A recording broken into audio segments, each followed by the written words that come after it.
क्या खोया, क्या पाया कि चिंता व्यर्थ है। श्री कृष्ण का सबसे प्रसिद्ध उपदेश है, क्यों व्यर्थ चिंता करते हो, किससे व्यर्थ डरते हो। आत्मा न पैदा होती है न मरती है, जो हुआ वह अच्छा हुआ, जो हो रहा है वह भी अच्छा हो रहा है, जो होगा वह भी अच्छा होगा। आज जो तुम्हारा है कल किसी और का था, परसों किसी और का होगा। तुम खाली हाथ जाओगे और खाली हाथ ही आओगे। क्षमता भाव, सुख दुख लाभ हानि, जय पराजय, इन सब को सम्मान समझकर अपने कर्म में लग जाओ। यही सच्चा योगी है। ज्ञान योगी और भक्ति योगी, आत्मा और ईश्वर। गीता का दूसरा और तीसरा आधार है ज्ञान और भक्ति। ज्ञान योग हमें वास्तविकता से परिचित कराता है और भक्ति योग हमें ईश्वर से जुड़ने का रास्ता दिखाता है। आत्मा की अमरता, ज्ञान योग, यह गीता का सबसे बड़ा दार्शनिक सत्य है। आत्मा को न शस्त्र काट सकता है, न आग जला सकती है, न जल गीला कर सकता है और न ही वायु सुखा सकती है। सत्य क्या है? हम यह है कि शरीर नहीं, हम एक अमर आत्मा है जो केवल शरीर बदलती है। जैसे पुराने कपड़े बदलकर नए कपड़े पहन लिए जाते हैं, वैसे ही मृत्यु भयवर्थ है। जब मृत्यु होती ही नहीं तो केवल परिवर्तन होता है, तो शोक कैसा? मन पर नियंत्रित राजयोग का आधार है। मन ही हमारा सबसे बड़ा शत्रु और सबसे बड़ा मित्र है। इसलिए कहते हैं जो व्यक्ति मन को जीत लेता है उसके लिए सर्वोत्तम मित्र बन जाता है, लेकिन जो मन को नहीं जीत पाता उसके लिए वह सबसे बड़ा शत्रु बन रहता है। कैसे जीते? अभ्यास और वैराग्य से मन को वश में किया जा सकता है।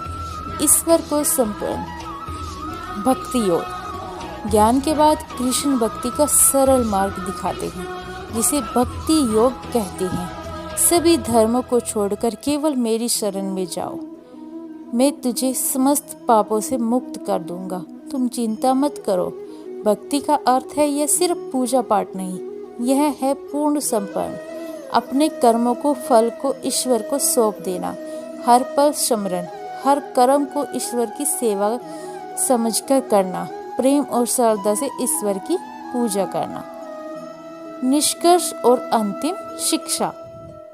गीता का यह 24 मिनट का सार हमें 5 सबसे महत्वपूर्ण शिक्षाएं देता है, जो हर समस्या का हल है। पहला, क्रोध से विनाश होता है। क्रोध से भ्रम पैदा होता है, भ्रम से बुद्धि का नाश होता है और बुद्धि का नाश होने पर मनुष्य अपने लक्ष्य से गिर जाता है। शांत रहो, इसलिए चाहे कितनी भी मुश्किल हो, स्वयं को शांत रखने का प्रयास करो। दूसरा, मोह से मुक्ति जीवन। मोह सभी दुखों का मूल कारण है। मोहवश ही अर्जुन युद्ध से भागना चाहते थे। रिश्ते निभाओ लेकिन अभक्ति मत रखो। केवल ईश्वर का सच्चा साथ ही सच्चा है और न टूटने वाला रिश्ता है। वर्तमान में जियो, पछतावा अतीत नहीं रखता और चिंता भविष्य नहीं संवार सकता।